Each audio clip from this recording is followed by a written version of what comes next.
A US returned man, a teacher by profession, walks up to two security guards in Mumbai, asks them their religion, and then attacks them.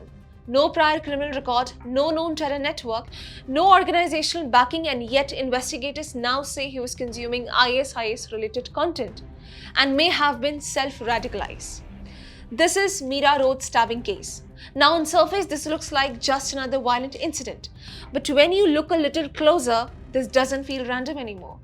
Because there was no network here, no orders, no handler. So then the question becomes, where is this coming from?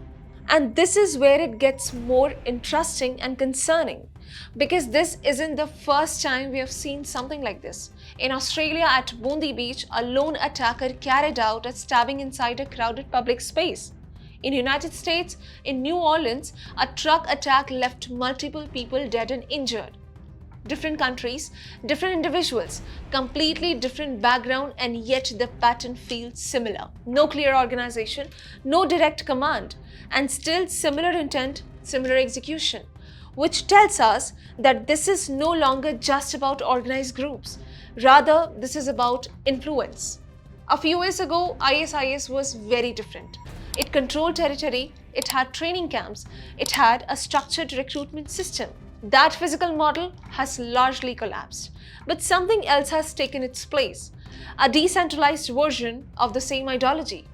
Today, ISIS doesn't need to recruit you in person. It reaches you through online videos, content, closed digital communities, and over time that exposure can slowly change how someone sees the world. Belief becomes stronger, identity starts forming, and in some cases, action follows. This is what's now being called self-radicalization. No meetings, no instructions, just influence.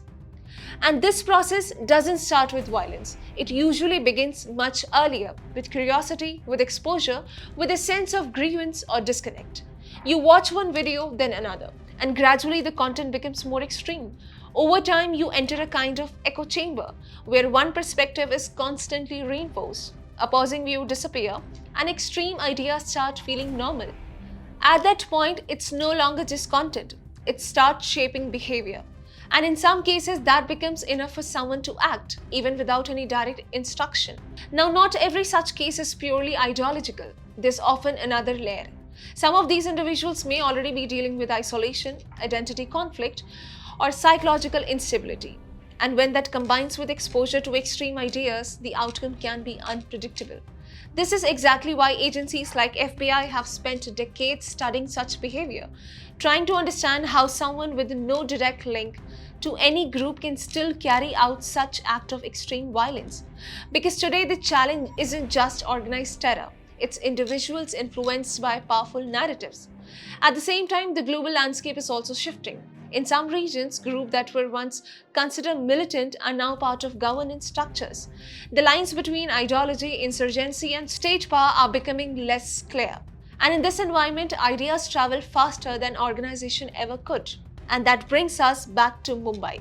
Because this case is not just about one individual, it represents a pattern where radicalization can happen in isolation.